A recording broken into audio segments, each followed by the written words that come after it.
Добрий день, учні 7 класу. Сьогодні у нас з вами урок. Напишіть, будь ласка, у зошитах сьогоднішнє число та тему уроку «Наукові методи вивчення природи».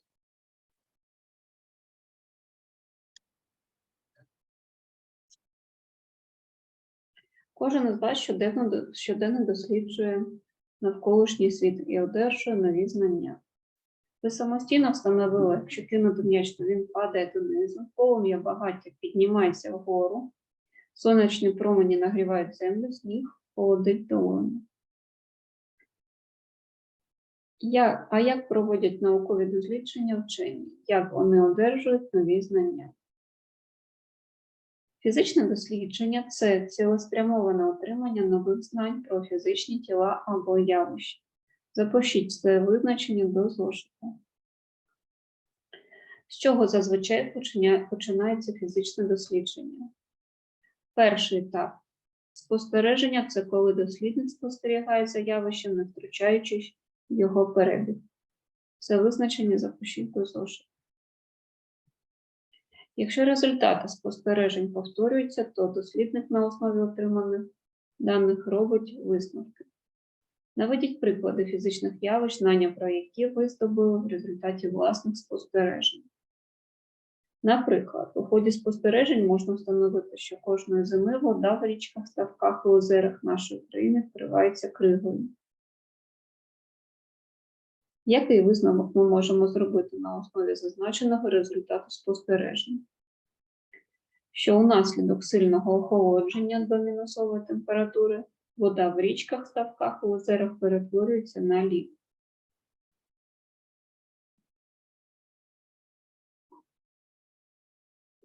Спостерігаючи рухи зірок, сонця, місяця і планет, стародавні вчені дійшли висновку. Центром Всесвіту є Земля, навколо якої обертаються всі інші небесні тіла. Чи правильним висновок зробили стародавні вчені на основі своїх спостережень? Даний висновок є хибним.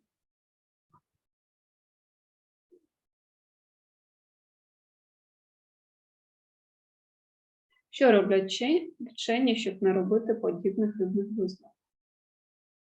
Щоб не робити хибних висновків, вчені проводять досліди. Експеримент, дослід – це дослідження фізичного явища в умовах, які перебувають під контролем науковця. Наприклад, експерименти зазвичай супроводжуються вимірюванням. Коли науковці проводять серію експериментів, спрямованих на вивчення певного фізичного явища, йдеться про експериментальне дослідження. Визначення у червоному прямокутнику потрібно записати. Основні етапи фізичних досліджень. Спостереження явища. Дослідник спостерігає за станом води в річках і озерах взимку та аналізує побачене під час спостереження. Гіпотеза – певне припущення, пов'язане з досліджуваним явищем. Дослідник висуває гіпотезу: після охолодження до температури нижчої від нуля вода завжди перетворюється на лід.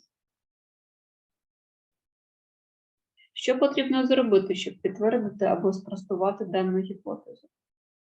Провести експеримент. Який експеримент ви можете здійснити, щоб перевірити гіпотезу про умови перетворення води на лід? Воду можна помістити у морозильну камеру холодильника, всередині якої температура нижча за 0 градусів Цельсія. Через деякий час вода в камері перетворюється на лід. Ми отримали нові знання. Завдяки гіпотезі та її експериментальній перевірці дослідник отримує нові знання. Нове знання – це за температури нижче, ніж 0 градусів Цельсія, вода завжди перетворюється на лід. Давайте розглянемо дослід. Точення кулі, механічне явище, теплове явище, світлове явище та електромагнітне явище. Чи слід враховувати всі ці явища, визначаючи час точення кулі?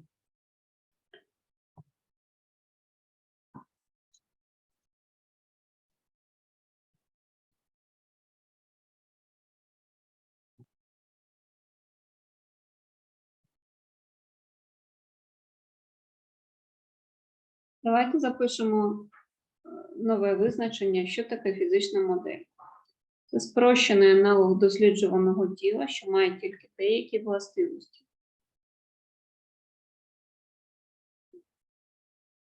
Давайте розглянемо задачу. Захар кидає в річку камінець так, щоб він відскочив декілька разів від поверхні води.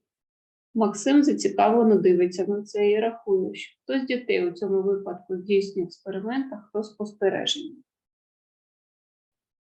Звісно, Максим виконує спостереження, а Захар здійснює експеримент. Олесь і Надійка після уроків перейшли у лабораторію фізичного експерименту. Олесь підібрав різні мильні розчини і намагається з'ясувати, який з них краще підходить для утворення найбільш мильних бульбашок. Надійка дивиться на бульбашки, як вони сіяють на сонці. Хто з дітей здійснює експеримент, а хто спостереження. Олесь у нас здійснює експеримент, а Надійка здійснює спостереження.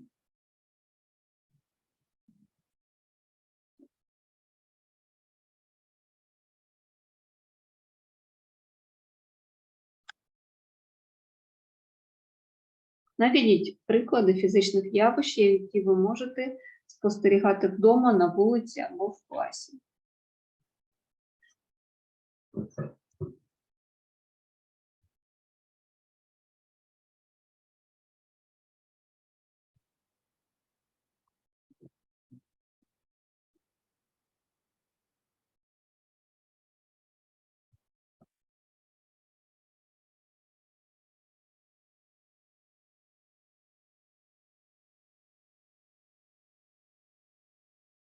Домашнє завдання – знайти інформацію про визначних українських фізиків. Також опрацювати матеріал параграфа номер 3, вивчити головне. Інформацію про вчених підготувати усно. Дякую за урок, до наступної зустрічі.